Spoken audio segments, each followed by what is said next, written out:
Salut les potos, on se retrouve aujourd'hui pour la revue de l'épisode 9 de My Hero Academia.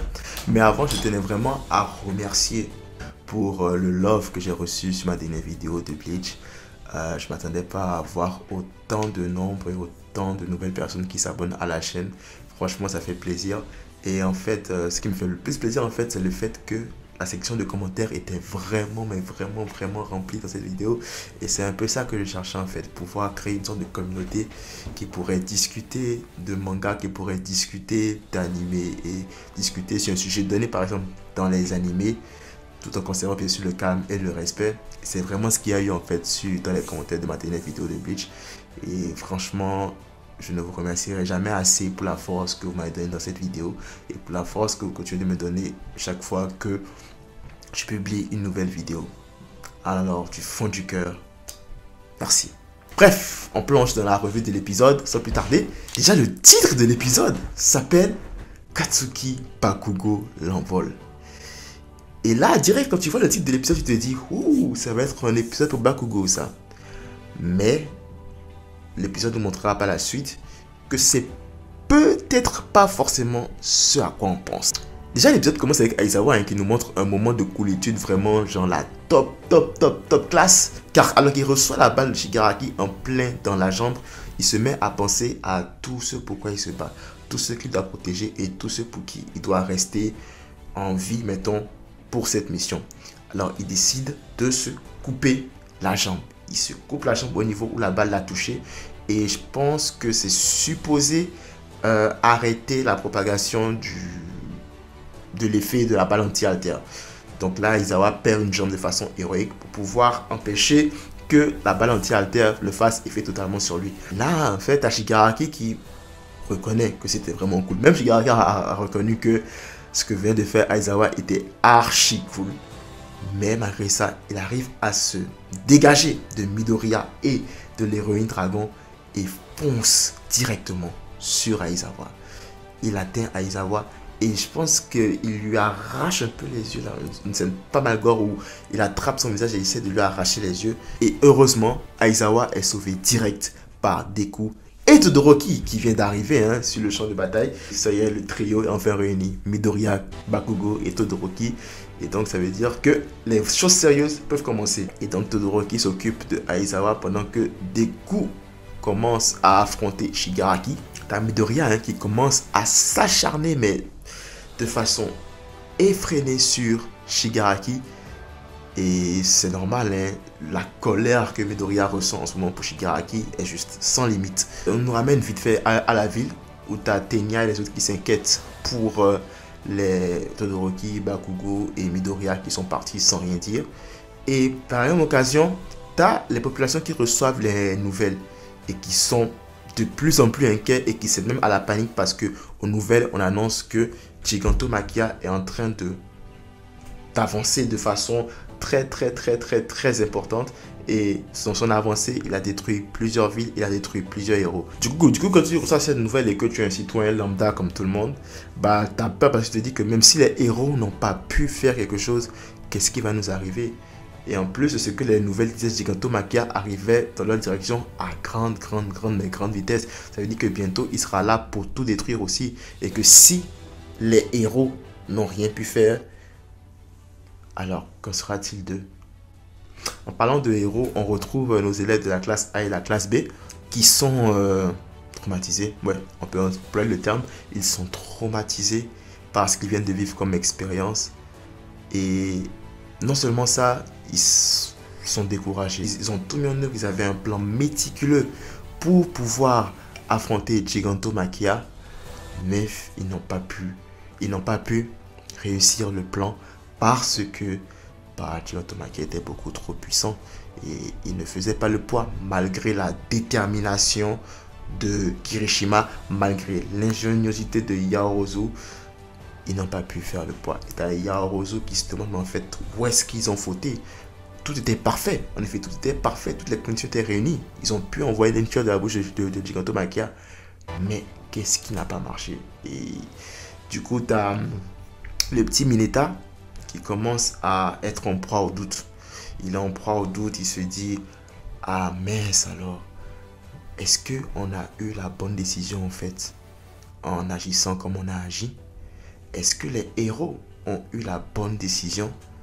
Est-ce qu'on a bien fait d'entamer cette guerre? Est-ce qu'on n'était pas voué à perdre dès le début de cette guerre? Donc c'est à ce doute-là qui naît un peu dans les rangs des jeunes héros. Après c'est normal, hein, ils n'ont pas beaucoup d'expérience. Et c'est leur première vraie expérience sur le terrain. Et c'est une guerre. Donc clairement, tu m'étonnes qu'ils soient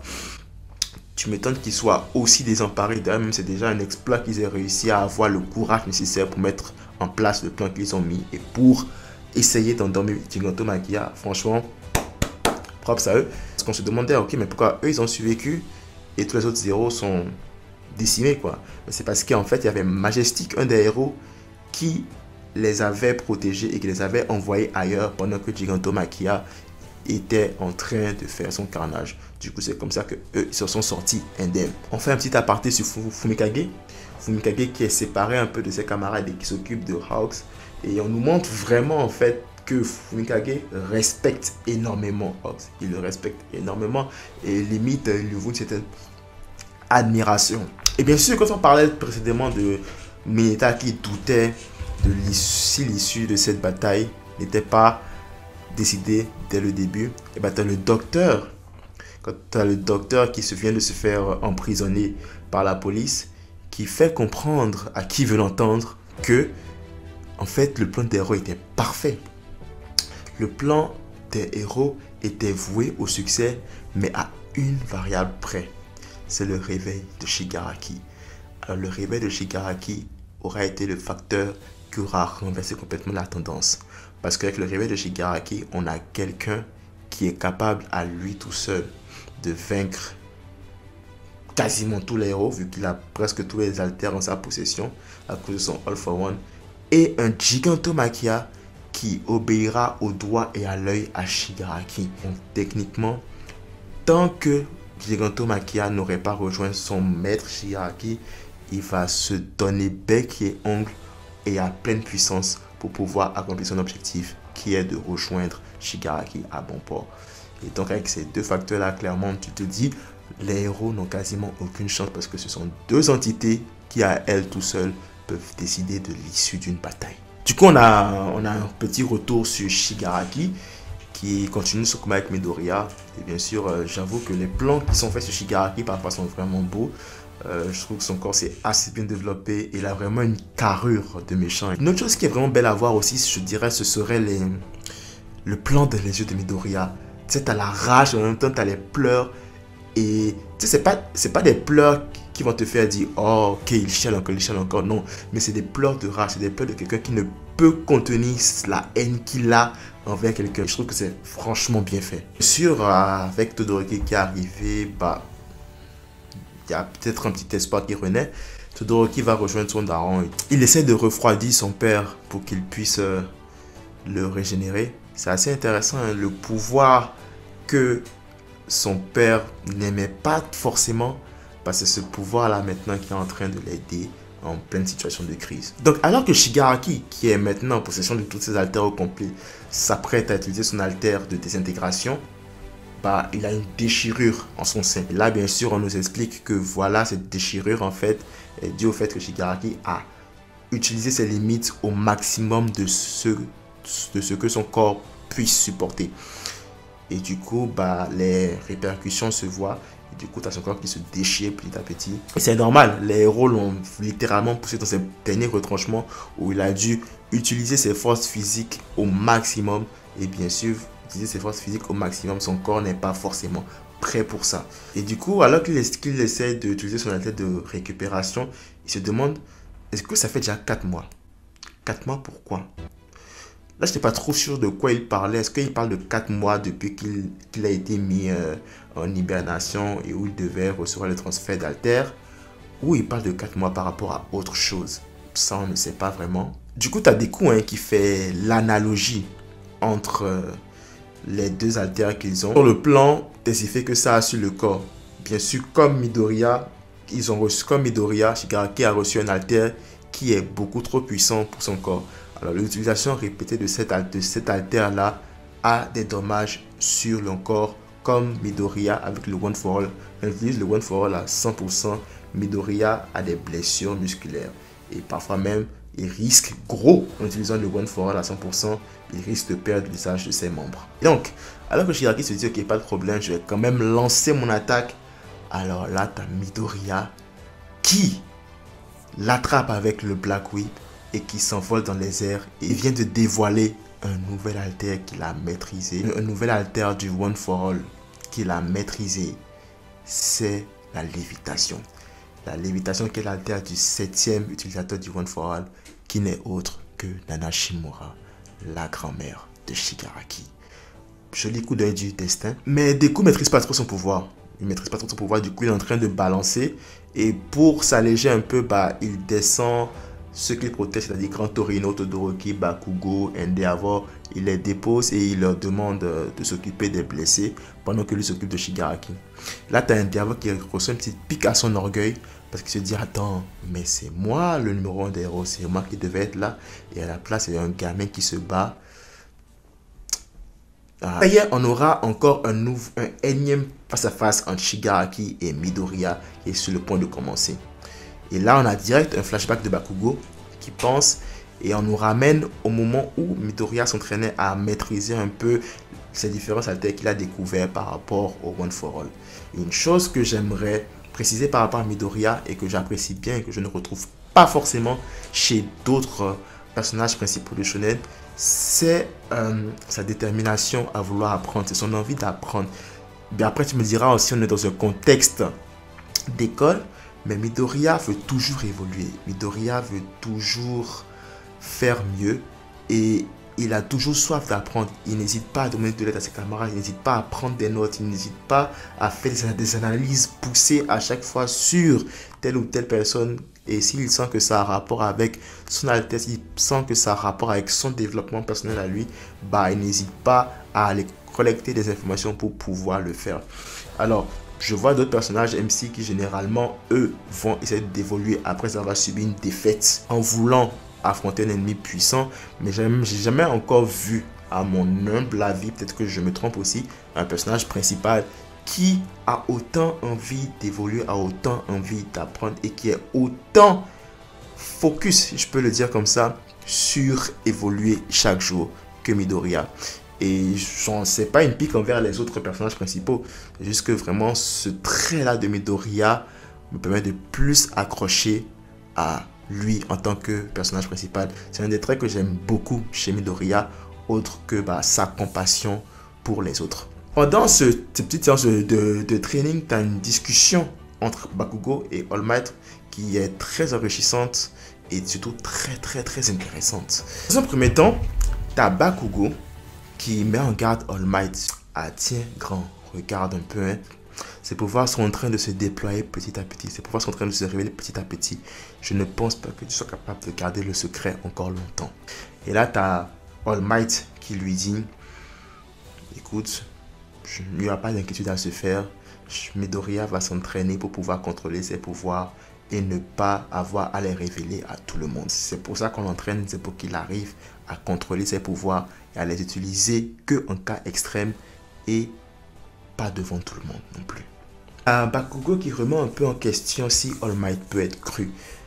Parce que d'après Bakugo, il y a All Might qui leur cache encore pas mal de choses par rapport au All for One. Il lui dit par exemple que voilà, regarde, dans les notes du One for All, tu as les détails par rapport au 4e utilisateur, par rapport à la mort de ce dernier qui sont effacés. Alors qu'on a, pour les autres correctement, on a les détails des autres 5e, 6e, 7e qui sont bien expliqués. Mais pour ce 4e là, il y a du flou. Pourquoi? Et quand je t'ai demandé, tu ne m'as pas forcément répondu. Et là, tu as un qui le coupe direct. Écoute, je ne sais pas. Je ne peux pas statuer sur quelque chose que je ne sais pas. Je n'en ai encore aucune idée et c'est pour ça que je ne t'en ai pas parlé. Doit-on croire All Might sur ce coup? On ne sait pas. Une chose est sûre, c'est que si ce n'est pas ça, il cache sûrement quelque chose. Ça ne peut pas être juste une question de je ne sais pas. Je pense qu'il y a un truc qu'il ne veut pas dire, il y a un truc qu'il cache. On a encore eu un dialogue entre All Might et Bakugo qui nous montre l'évolution du personnage de Katsuki. Il dit que Midoriya est quelqu'un qui ne pense jamais à lui, qui pense toujours aux autres et qui pense toujours à aider et protéger les autres.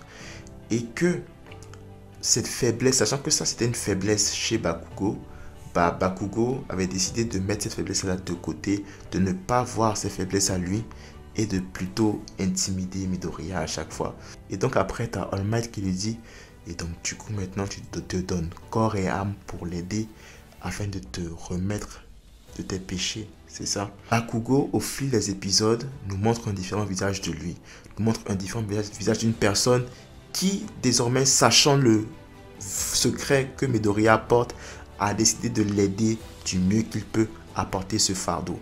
Parce que non seulement il est conscient de à quel point ce fardeau-là est lourd à porter, mais il considère Izuku comme son ami et de ce fait, il ne le laissera pas tout seul dans cette galère. On revient dans le moment présent où Deku bastonne Shigaraki. Deku bastonne Shigaraki mais à vide parce que Shigaraki, pas qu'il ne ressent rien, mais avec son attaque de régénération, c'est comme si les coups de Midoriya ne lui faisaient rien. Mais le problème dans tout ça, c'est que Midoriya, en utilisant le One for All à 100%, a des dommages musculaires qu'il s'inflige aussi. Et même s'il est en train de frapper Shigaraki, le temps n'est pas en sa faveur parce que d'un côté, Shigaraki a son alter de régénération qui tourne et Midoriya, lui, en fait, il ne fait que se blesser progressivement. Plus le combat dure dans le temps, moins Midoriya est avantagé parce que Shigaraki, lui, va se régénérer, mais Midoriya, lui, va continuer de se blesser dans la durée. T'as Katsuki qui est en train d'analyser la situation et qui est en train de se dire, mais putain, il faut trouver une solution. T'as Katsuki qui demande, hey Todoroki, t'as fini avec les blessés? Todoroki lui répond, oui, pourquoi? Et Katsuki dit, allez, ferme ta gueule et viens, on va aller aider Deku. Et là, il demande aussi à Endeavor, est-ce que Endeavor a assez d'énergie en lui pour pouvoir lancer une attaque? Un Katsuki qui se mue en fait en véritable leader et c'est beau en fait. C'est beau. Je pense que l'envol en fait de Katsuki, c'est ça. Katsuki est en train de se détacher un petit peu de cette personnalité de garçon rageux qui fonce tout le temps tête baissée, qui ne réfléchit pas, pour devenir petit à petit un leader, quelqu'un de posé, quelqu'un de sensé, qui réfléchit avant chaque action. Et donc là, tu as Katsuki, Endeavor et Todoroki qui lancent une attaque ensemble pour permettre à Deku de souffler un peu et finir Shigaraki en un coup. Une fois arrivé devant Shigaraki, ils mettent le plan en action et t'as Endeavor qui attrape Shigaraki par derrière et qui lui lance un prominence burn, mais à genre peut-être 35 000 degrés. Et pendant que Shigaraki est en train de brûler, t'as une main qui lui dit « Laisse-moi prendre le contrôle ». Et on sait que c'est All for One qui essaie de prendre le contrôle de Shigaraki. Et là, de nulle part, tu as Endeavor qui est blessé. Je pense qu'il a reçu il a été transpercé par des lames. Je ne sais pas si je peux appeler ça comme ça. En tout cas, ça ressemble beaucoup au Black Whip de Deku. Endeavor blessé, là Shigaraki. Et en même temps se demande, mais comment se fait-il que tu ne sois pas mort?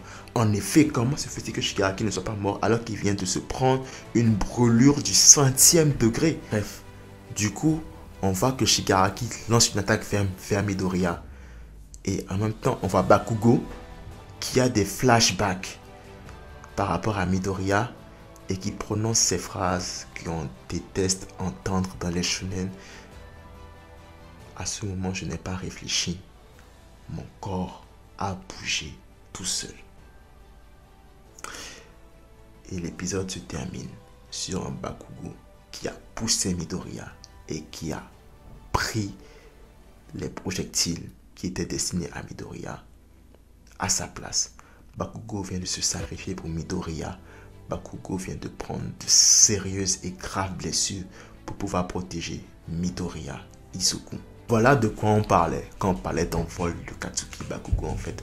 On ne voulait pas nous montrer une action grandiose où Bakugo allait faire un truc dans cette bataille, mais on voulait nous montrer à quel point est-ce que Bakugo a changé. On voulait nous montrer le pic, si je peux appeler comme ça, de l'évolution du personnage. Et c'est bon, hein? Quoi de mieux que de nous montrer ce personnage se sacrifier pour un ami qu'avant il détestait, qu'avant il intimidait, qu'avant il considérait comme de la merde, mais au fil du temps, il a commencé à éprouver du respect pour cette personne-là. Elle a commencé à se battre pour protéger cette personne-là. Et maintenant, le bouquet final, c'est qu'il va se sacrifier pour Midoriya Izuku, qu'il considérait comme un ami. Alors, de personne insignifiante au jeu de Bakugo, Midoriya est devenu quelqu'un que Bakugo respecte et considère comme un ami. Non, plus qu'un frère. C'est beau. Franchement, c'est beau. La preview du prochain épisode est assez bizarre parce que on se rend compte qu'on est dans une certaine dimension avec Midoriya, Shigaraki, ou t'as All for One, t'as Nana Shimura. Bref, je pense que le prochain épisode sera plus un épisode de révélation qu'un épisode de combat. En tout cas, je ne sais pas pour vous, mais moi je suis vraiment hype pour le prochain épisode parce que je veux savoir qu'en est-il de Katsuki Bakugo. Voilà, c'était tout pour la revue de cet épisode, l'épisode 9 de My Hero Academia. Si tu as aimé la revue, n'hésite pas à liker et à laisser un commentaire pour me dire ce que tu as pensé de la revue, surtout ce que tu as pensé de l'épisode. Franchement, moi je trouve que c'était un épisode vraiment bien de My Hero Academia. C'est un épisode qui nous a mis en relief l'évolution de Bakugo et la détermination de Midoriya. Franchement, rien à redire. Et si vous avez aimé ce que vous avez vu, n'hésitez pas à vous abonner, ça fait toujours plaisir d'avoir de nouveaux membres dans mon équipage. On se retrouve la semaine prochaine pour la revue de l'épisode 10. D'ici là, prenez tout soin de vous et de vos proches. Que la force t'accompagne.